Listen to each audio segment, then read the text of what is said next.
Des sujets qui vous interpellent ici en Outaouais.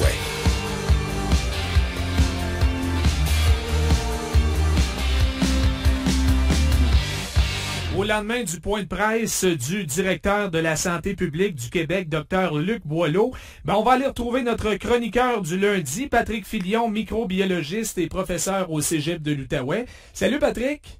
Salut LP. Quand j'ai vu que Dr Boileau avait convoqué la presse un dimanche, je me demandais ce qui se passait. Je m'attendais à une annonce majeure. Finalement, c'était pas le cas du tout. Tout simplement un rappel qu'on doit rester vigilant et rappeler aussi que le port du masque demeure obligatoire au moins jusqu'au 15 avril.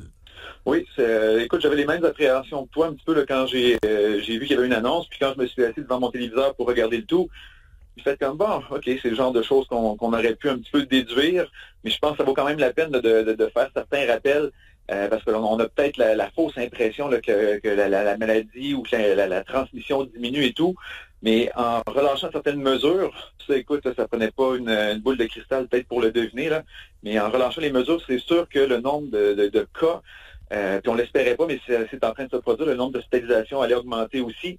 Donc, écoute, c'est ça, faut être vigilant.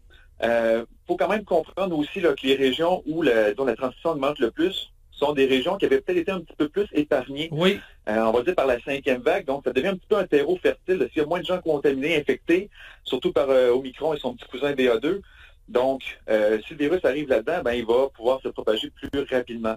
Donc je ne dis pas qu'en Outaouais, il ne faut pas faire attention, loin de là, mais c'est surtout dans ces régions-là que c'est le problème. Puis aussi, un des problèmes majeurs, c'est que, c'est les gens qui travaillent dans le milieu hospitalier. Et voilà. Je pense que c'est là la principale inquiétude présentement, là. Oui. C'est que si ces personnes donc doivent prendre des congés en raison de l'infection, donc on a moins de gens sur le terrain, donc peut-être moins de gens justement pour prendre soin des autres patients qui sont malades. Donc c'est vraiment une situation à surveiller parce que, encore une fois, dans ces régions-là, plus éloignées que les grands centres urbains, il n'y a peut-être pas la même force, le même nombre de personnes qui travaillent, donc ça peut devenir critique plus rapidement. Donc, il faut être vigilant, il faut continuer à prendre certaines mesures, faire attention. Même si on nous permet de faire plus de choses, il faut faire attention, surtout les personnes, dans le fond, qui sont les plus vulnérables, là, donc il faut prendre soin de nous. Patrick, j'entendais même certains experts dire que le risque de transmission n'a jamais été aussi élevé que présentement. Est-ce qu'ils exagèrent un peu ou tu es d'accord avec ça? Écoute, moi je dirais que c'est peut-être un peu exagéré, dans le sens, je peux comprendre, donc on a un variant, BA2, qui est plus transmissible qu'Omicron, lui-même était beaucoup plus transmissible que le Delta et tout, donc on a deux virus qui circulent, qui sont très transmissibles, et là, on relâche des mesures, donc peut-être dans ce sens-là, on a une possible augmentation de la transmission. Genre de tempête parfaite, là. C'est ça, mais encore une fois, on est quand même peut-être mieux protégé. Si on avait eu ces virus-là en début de pandémie, écoute, ça n'aurait pas été drôle, là. Mais là, on a quand même des gens qui sont plus vaccinés. Dans le fond, je fais une parenthèse là-dessus. Hier, je suis allé faire vacciner les ados là, pour leur 3e dose. Puis, il n'y avait pas grand monde au Palais des Congrès, on s'entend là-dessus. Donc, encore une fois, c'est la meilleure mesure qu'on peut faire pour prévenir les cas graves. Donc, si vous n'avez pas votre 2e, 3e dose, pensez-y justement pour éviter ces problèmes-là. Patrick, donc, tu dis qu'il n'y avait pas grand monde. Les gens ne vont plus se faire vacciner présentement. Non. Et on a tellement baissé la garde que beaucoup de monde ne se teste même plus quand ils ont des symptômes. Non. Ça, c'est autre chose aussi. Donc, on a la fausse impression que tout va bien, que tout va mieux. Mais c'est ça, le virus circule encore. Il y a encore des gens vulnérables. Puis, je veux dire, si vous avez des symptômes, faites le test. Les tests rapides sont disponibles. Puis si vous avez un test positif, de grâce, restez chez vous. Parce que moi, des fois, j'ai vu des étudiants qui j'étais en contact, j'ai testé positif, mais j'avais un examen. Non, parle à ton prof. Il y a des choses qui s'arrangent pour ne pas justement contribuer à cette propagation-là. Oui, il faut quand même protéger les autres. Là. Je comprends qu'il y en a qui n'ont pas peur du virus. Rendu là, je peux comprendre. Là. Mais il faut encore penser aux autres. C'est une question de respect d'autrui. Ceux qui ont eu la COVID dans le temps des fêtes se pensent sûrement à l'abri, Patrick. Mais il y a deux choses là-dessus. Un, est-ce que c'était vraiment Omicron? Et deux, ça fait maintenant 3 mois, là, le temps des fêtes. C'est ça. Donc, encore une fois, si on n'a pas été testé là, avec des tests plus précis de PCR, on ne sait peut-être pas quelle variante nous a infectés. Les chances sont quand même peut-être plus élevées que ce soit Omicron dans le temps des fêtes. Mais c'est ça, il faut être quand même prudent. Ça ne nous empêche pas d'être réinfecté par son petit cousin BA2. Donc, c'est ça, il faut prendre nos responsabilités. Puis, tu sais, c'est pas écrit dans le front d'une personne là, qu'elle est vulnérable, qu'elle est immunodéprimée, pas vaccinée ou quoi que ce soit. Donc, il faut prendre des responsabilités sur nous pour protéger les autres aussi. Oui, mais évidemment, ces gens-là doivent davantage se protéger elles-mêmes des autres. Oui, ça, c'est sûr. C'est ça, c'est une responsabilité personnelle. Si vous savez plus vulnérable en raison de votre âge, de vos soit des maladies, prises de médicaments, des choses comme ça, il faut se responsabiliser à la base. Mais je pense que collectivement, moi, c'est la société dans laquelle j'espère vivre, c'est que les gens prennent soin les uns des autres. Ouais. Donc, c'est bien beau les responsabilités individuelles, mais on a une responsabilité collective. Mais tu sais, si vous êtes immunosupprimé, c'est peut-être pas le temps d'aller dans les bars parce qu'on le sait que le masque tombe assez rapidement. Puis il est déjà tombé officiellement d'ailleurs du côté de l'Ontario. En Ontario, ouais.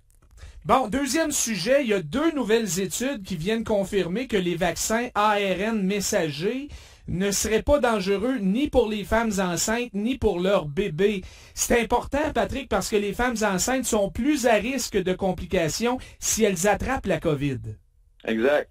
Ça, c'est démontré aussi. Une femme enceinte qui est infectée par le virus va avoir de plus grands risques d'avoir une infection grave. Donc, la vaccination ARN, donc Pfizer, Moderna, ne cause pas de problème. Donc, il y a eu une étude, là, c'est plus de 160 000 femmes enceintes là, qui ont été testées là, en Europe et au Canada. Puis, c'est clairement démontré, il n'y a pas de danger, autant pour la femme elle-même que pour son bébé. Oui. D'ailleurs, ça c'est important aussi, une femme qui ne serait pas vaccinée, donc a plus de chances d'avoir des effets graves, mais a aussi plus de chances d'avoir un accouchement prématuré. Donc là, il y a plein de complications qui peuvent survenir autant pour la mère que pour le bébé. Donc la vaccination, de un, c'est une bonne chose pour protéger la maman, mais aussi quand la femme se fait vacciner pendant qu'elle est enceinte, elle va développer des anticorps contre la COVID, anticorps qu'elle va transmettre aussi au bébé par le placenta et éventuellement par le lait maternel si elle l'allait. Donc, ça va protéger le bébé, parce que le bébé, lui, on ne peut pas le vacciner avant qu'il soit au primaire, avant qu'il ait 5 ans. Donc, ça lui confère une certaine protection. Donc, il y a juste des avantages, dans le fond, pour se faire vacciner pour les femmes enceintes, pour se protéger, elles, protéger le bébé aussi. Oui, elle rentre dans la catégorie des immunosupprimés, Patrick, les femmes enceintes? Les femmes enceintes, peut-être pas nécessairement immunosupprimées, mais disons, leur réaction immunitaire va être différente. On s'entend là-dessus, il y a plein de changements là, qui se produisent dans le corps de la femme. Donc, le système immunitaire va réagir différemment. Donc, on a remarqué que pour le virus de la COVID comme tel, les problèmes peuvent être plus grands. OK, donc elles sont dans la catégorie vulnérable, on va le dire comme vulnérable, ça. Okay. Voilà. Hey, je termine avec une manchette qui a attiré mon attention il y a quelques jours. Des scientifiques québécois, écoutez bien ça, qui vont s'attaquer à une maladie au potentiel d'armes bioterroristes. Ouais. C'est à la fois mystérieux et inquiétant. C'est quoi l'affaire, Patrick? Oui, écoute, des fois, je veux dire, le génie humain n'est pas utilisé pour les bonnes choses. Là. Donc, ce qui se passe, c'est qu'on a une bactérie, okay? Je la nomme pour le plaisir, le Burkholderia pseudomallei, qui cause la mélioïdose, ou la maladie de Whitmore. Cette bactérie-là, à la base, c'est une bactérie qui vit peinarde dans le sol. Elle fait cette petite affaire, elle n'a pas besoin de nous. Mais, par exemple, c'est une bactérie, là, je rassure les gens, on ne la retrouve pas là, au Canada, au Québec, quoi que ce soit. C'est une bactérie qu'on trouve en Asie du Sud-Est. Asie du Sud-Est, surtout nord de l'Australie. Okay. C'est une bactérie, dans le fond, qui est dans le sol, puis les gens, par exemple, agriculteurs, les gens qui travaillent le sol, sont plus à risque. Donc, les personnes qui sont infectées, écoute, ça c'est un chiffre assez épouvantable, 50% de mortalité. Donc, tu es infecté, tu as une chance sur 2 de mourir. Aïe, aïe. Fait que ça, c'est une maladie qu'on trouve dans le sol. Mais là, encore une fois, le génie ou le sans-génie humain a décidé, écoute, on pourrait utiliser ça comme arme biologique. Donc là, il y a des scientifiques, dont le scientifique québécois dont on parle, qui a décidé de travailler là-dessus et de développer un vaccin contre cette bactérie-là. Au cas où il y a un malade mental qui décidait, un dictateur quelconque, on nommera pas de nom aujourd'hui, d'utiliser ça contre certains peuples. Exactement. Écoute, c'est épouvantable. Puis, tu sais, j'en parle de ça dans mes cours parce que on a déjà utilisé d'autres micro-organismes comme le bacille du charbon là, qui causent l'anthrax comme arme biologique. Là, des fois, on parle de terroristes et de malades mentaux, là, mais ici même au Québec, pendant la Deuxième Guerre mondiale, on a fabriqué des tonnes d'anthrax. Bon, on les a pas utilisés, heureusement, parce que la guerre s'est terminée avant. Mais tu sais, ici même, le Canada et les États-Unis avaient travaillé là-dessus pour aller balancer ça à la gueule de Hitler en Allemagne. Fait que, tu sais, on est peut-être pas mieux que des dictateurs dans certaines circonstances. C'est un jeu dangereux, hein, parce que si ça va d'un côté, ça peut aller de l'autre, alors, wesh.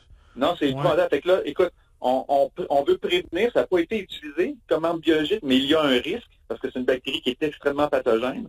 Ce qui limite son utilisation un petit peu, c'est que c'est une bactérie qui est difficilement transmissible d'une personne à l'autre. Donc, par exemple, si moi je suis infecté, les chances que j'infecte quelqu'un d'autre sont assez faibles. Donc, au moins, c'est pas quelque chose, par exemple, comme la variole qui est très, très, très transmissible. Et la variole, on l'a éradiquée, mais il y a encore des laboratoires dans le monde qui la conservent. Oui. Et ce virus-là aussi pourrait être utilisé comme arme biologique, mais ça me dépasse. On pourrait rayer ça de la carte. Mais il y a des gouvernements qui en gardent des échantillons au cas où. Ouais. Donc, c'est d'une tristesse assez épouvantable. Mais heureusement, bon, il y a des gens qui veulent faire le bien, dans le fond, et qui vont produire des vaccins au cas où, comme tu disais, quelqu'un de dérangé utilisait ça comme arme biologique. On touche du bois avec ce qui se passe présentement sur la planète, effectivement. C'est pas rassurant. Merci beaucoup, Patrick. Toujours un plaisir. Bonne journée. Bonne semaine.